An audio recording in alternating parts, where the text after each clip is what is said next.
அன்பார்ந்த இறைமக்களே, கிறிஸ்துவின் மறுப ஜபக்குழுவின் வாயிலாக இன்று உங்களை சந்திப்பதில் நான் பெரும் மகிழ்ச்சி அடைகிறேன். மக்களை, சந்தோஷமாக இருக்கீங்களா? நிறைவாக இருக்கீங்களா? மகிழ்ச்சியாக இருக்கீங்களா? மன அமைதியாக இருக்கீங்களா? மக்களே, மகிழ்ச்சியும் மன அமைதியும் இறைவன் தந்த சொத்தல்லவா நமக்கு. அதை யாரும் தட்டு பறிக்காதவாறு அவரோடு நாம் இணைந்து நடக்க வேண்டும் இல்லையா? இன்று அவர் நமக்கு என்ன இறைவார்த்தை தந்து நம்மளை தேற்ற வருகிறார் பார்ப்போமா? இறைவாக்கினர் எசியா எழுதிய நூல் அதிகாரம் 55 இறை வார்த்தை 10-12 முடிய. மழையும் பனியும் வானத்திலிருந்து இறங்கி வருகின்றன. அவை நிலத்தை நனைத்து முளை அரும்பி வளரச் செய்து விதைப்போனுக்கு விதையையும் உண்போனுக்கு உணவையும் கொடுக்காமல் அங்கு திரும்பி செல்வதில்லை. அவ்வாறே என் வாயிலிருந்து புறப்பட்டு செல்லும் வாக்கும் இருக்கும்.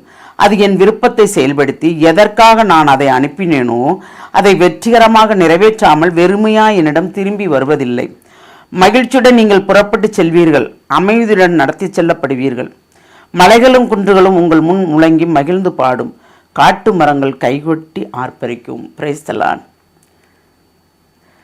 மகிழ்ச்சியுடன் நீங்கள் புறப்பட்டு செல்வீர்கள், அமைதியுடன் நடத்தி செல்லப்படுவீர்கள். இறைவனோடு இருக்கும்போது இதுதான் நமக்கு கிடைப்ப பெரிய வரப்பிரசாதம் இல்லையா? ஏனென்றால் அவரோடு இணைந்து நடக்கும்போது, அவர் சொல் கேட்டு நடக்கும்போது இது எல்லாம் நமக்கு நிறைவாக இருக்கும். ஏனென்றால் மழையும் பனியும் வானத்திலிருந்து இறங்கி வருகின்றன. அவை நிலத்தை நனைத்து முளை அரும்பி வளரச் செய்து விதைப்போனுக்கு விதையையும் உண்போனுக்கு உணவையும் கொடுக்காமல் அங்கு திரும்பி செல்வதில்லை. மழை வரலைன்னா நமக்கு தண்ணி கிடைக்காது இல்லையா குடிப்பதற்கு. அப்போ எல்லாமே இறைவனுடைய திட்டம் பாருங்க.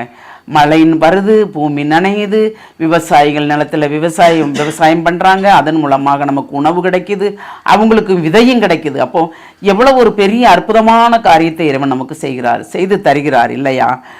அதுபோல தான் அவர் வாயிலிருந்து புறப்பட்டு செல்லும் வாக்கும் இருக்குமாம். ஏனென்றால் அவர் என்ன நமக்கு செய்ய நினைத்தாரோ அதை செய்து தராமல் அந்த வார்த்தை அவரிடம் திரும்பி வராதாம். அவர் ஏற்றுக்கொள்ள மாட்டாராம். அப்போ இறைவன் நமக்கு கொடுத்த வாக்கு ஒவ்வொருத்தருக்கும் ஒவ்வொரு வார்த்தை கொடுத்திருப்பார் இல்லையா? எனக்கு ஒன்று கொடுத்திருப்பார், உங்களுக்கு ஒன்று கொடுத்திருப்பார். நாம் அவரோடு இணைந்து நடக்கும்போது அந்த கொடுத்த வார்த்தைகளை அவர் நிறைவு செய்கிறார். அவர் என்ன வார்த்தை நமக்கு கொடுத்தாரோ அதை நமக்கு செயல்படுத்தி கொடுக்கிறார் இல்லையா? அப்படி செயல்படுத்தி கொடுக்கும் போதுதான் நாம் என்ன செய்கிறோம்? மகிழ்ச்சியுடன் இருக்கிறோம், மன அமைதியுடன் இருக்கிறோம், நிறைவாகவும் இருக்கிறோம், பிறருக்கு முன்மாதிரியாகவும் இருக்கிறோம் நாம். அப்போது நாம் அவரோடு இணைந்து நடக்கும்போது என்னென்ன காரியங்களாக நடக்குது பாருங்க. ஒரு மன அமைதி கிடைக்கி, ஒரு ஆறுதல் கிடைக்குது, பிறரை நாம் தேற்றுகிறோம், திடப்படுத்துகிறோம் இல்லையா? நம்மளால் இயன்ற உதவியை செய்கிறோம். அவங்க கலங்கி நிற்கும் போது ஏன் கலங்குறீங்க? கலங்காதீங்க, கடவுள் இருக்கிறார். இறைவன் செய்யாத ஒரு காரியம் யாராலும் செய்யவே முடியாது. எல்லாமே இறைவன் தான். அவர் நினைத்தால்தான் நடக்கும் இல்லையா? ஆக்குவதும் அவர்தான், அழிப்பதும் அவர்தான். நமக்கு அவர் என்ன திட்டம் வைத்திருக்கிறாரோ அதை நிறைவு செய்பவரும் அவர்தான், நிறைவு செய்யாதவரும் அவர்தான். நிறைவு செய்யாதவாறு நாம் என்ன செய்கின்றோம்? அவருக்கு கீழ்ப்படியாமல், அவர் சொல் கேட்காமல் இருக்கிறோமா? அப்படி நாம் இருந்தோம் என்றால் நம்மளை மாற்றிக்கொள்வோம். அந்த வரத்தை கேட்போமா? தாயும் தந்தையுமான இறைவா, ஆமாண்டவரே, தாய் தன் பிள்ளைகளை தேற்று போல் எங்களை தேற்றி நீர் திடப்படுத்தி ஒவ்வொரு நாளும் எங்களை தாங்கி உம்முடைய கரத்துக்குள் வைத்து எங்களை வழிநடத்துகிறீர் ஆண்டவரே. ஆனால் அதையெல்லாம் நாங்கள் மறந்து ஒரு நொடிக்கில் உம்மை விட்டு விலகி செல்கிறோம். அதனால் பல துன்பங்களை அடைகிறோம் ஆண்டவரே. எல்லாமே ஆமாண்டவரே, எந்த வகையில் துன்பம் வருது என்று தெரியாதவாறு நாங்கள் நொறுக்கப்படுகிறோம் ஆண்டவரே, நிலை குலைந்து நிற்கிறோம் ஆண்டவரே.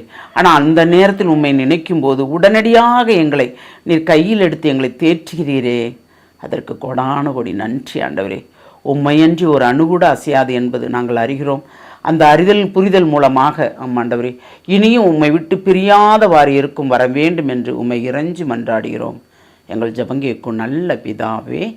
ஆமேன், ஆமேன், ஆமேன்.